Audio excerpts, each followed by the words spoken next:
in Krishna's pastime, Nityananda is Balaram, his elder brother.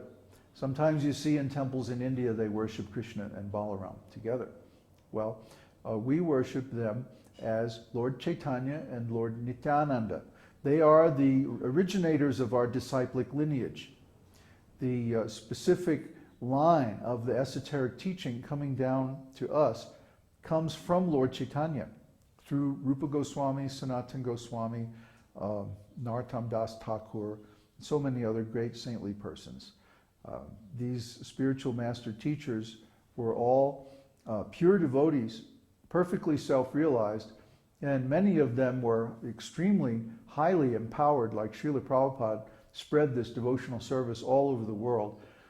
He wrote hundreds of books, opened hundreds of temples, made thousands of disciples, and they distributed millions of copies, actually tens of millions of copies of his books all over the world in many, many languages, especially the English language.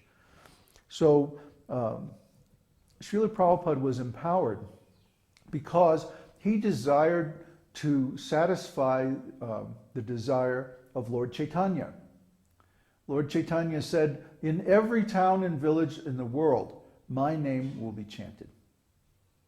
He didn't say just in India or just in Bengal or, in any limited sphere. He said all over the world, every town and village, everywhere.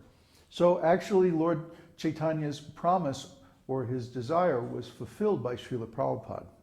And this is an extraordinary, extremely historically significant service that Srila Prabhupada did. And once he did it, nobody else can do it again. He's the first and really the greatest preacher to spread Lord Chaitanya's ecstatic message of love of Krishna all over the world. So I have the honor of being Srila Prabhupada's disciple, and that he instructed me specifically to go on and preach this message and to try to restore the original form of this spiritual community, which is based on the Upanishads. Upanishad means, Upa means close, and Anishada means sit down. So it's like sit down close to a enlightened, self-realized spiritual master. And here, Shravanam, that's the first instruction, is Shravanam, and the next instruction is Kirtanam. And what do we hear and what do we chant? Vishnu, the name of God. So by hearing the name of God and the philosophy of the Vedic scriptures from a self-realized soul, and then repeating those same things over and over again, we become enlightened, we become self-realized ourselves. And this is the process given in the Vedic scriptures. And all the mantras, all of the different ceremonies that you see us performing, so many philosophical ideas and everything that we broadcast are actually subsidiary or subservient to those aims, those goals. In other words, we're not just doing this to start a religious group or to collect money or to have power over people or any of the other motivations that drive a lot of religious activity. We're doing this to please Krishna and our spiritual master. That's our motivation. And the proof of this is that we're only going to take a limited number of disciples, and we're not going to do this forever. At some point, we're going to retire into the woods someplace and just chant the holy name, because that's really our pleasure. That's really our goal in life, is that we just want to chant the holy name. But before we do that, we have the obligation to our spiritual master to pass on this process to some sincere disciples and carry on the lineage to the next generation. So once we complete that task, our obligations in this world are fulfilled, and then we can go to our destination that we've earned by our service activities over many years. So we worship Lord Chaitanya, Lord Nityananda, as the origin of our disciplic line, and as the givers of the Yuga Dharma, the spiritual process for the age of Kali Yuga. That's why we worship them. And then another reason that we worship them instead of Radha Krishna, for example, is that Radha Krishna are very difficult to worship. One has to be very qualified. Otherwise, if he makes an offense, then he can have a very strong reaction. But Gaur Nitāi are very merciful. Anybody can worship Gaur Nitāi. You don't have to be initiated, you don't have to be a Brahmin, you don't have to be anything. You could just be a devotee of God, and they will accept our service, and they don't accept any offenses. So even if we make some mistake, there's no reaction, there's no consequences. This is the wonderful thing about Lord Chaitanya. He's called Mahabhadanyaya, the most merciful avatar. Namo Mahabhadanyaya Krishna Prema Pradayate. He's giving love of Krishna. Krishnaya Krishna Chaitanya Namne Gaur Trise Namaha. He is the same personality who descended as Krishna, but he's appearing in a golden color. Krishna appeared in a beautiful bluish, blackish color, like a fresh rain cloud. But Lord Chaitanya appears in a golden color. Why? Because he has taken on the ecstatic mood of Srimati Radharani. Now, who is Radharani? Whenever you see a picture of Krishna, you see a picture of Radharani standing next to him. So, show the painting. We have this beautiful painting that was given to us by a dear friend.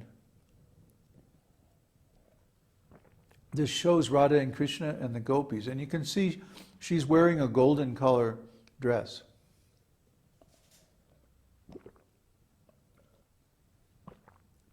Radha's color is gold because her love is so valuable to Krishna.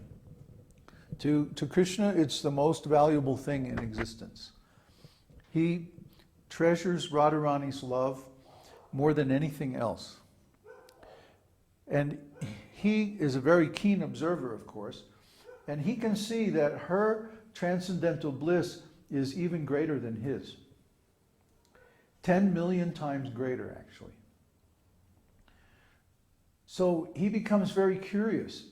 How is it that Srimati Radharani's transcendental bliss is 10 million times mine? I'm the Supreme Personality of Godhead. I have everything. I'm the most blissful and the most merciful and the most ecstatic. But she's even more ecstatic than me, even more blissful, even more merciful. How does she do it? What does it feel like to have that kind of ecstasy, to have that kind of bliss? Krishna wants to know. He becomes curious. So he adopts her mood and her golden color, and he descends as Lord Sri Chaitanya Mahaprabhu to relish this, to taste it. And she also descends in a partial incarnation as Gadadhar. Gadadhar Pandit appears along with Chaitanya Mahaprabhu to sort of coach him in relishing the moods of Srimati Radharani, which are known collectively as Mahabhava.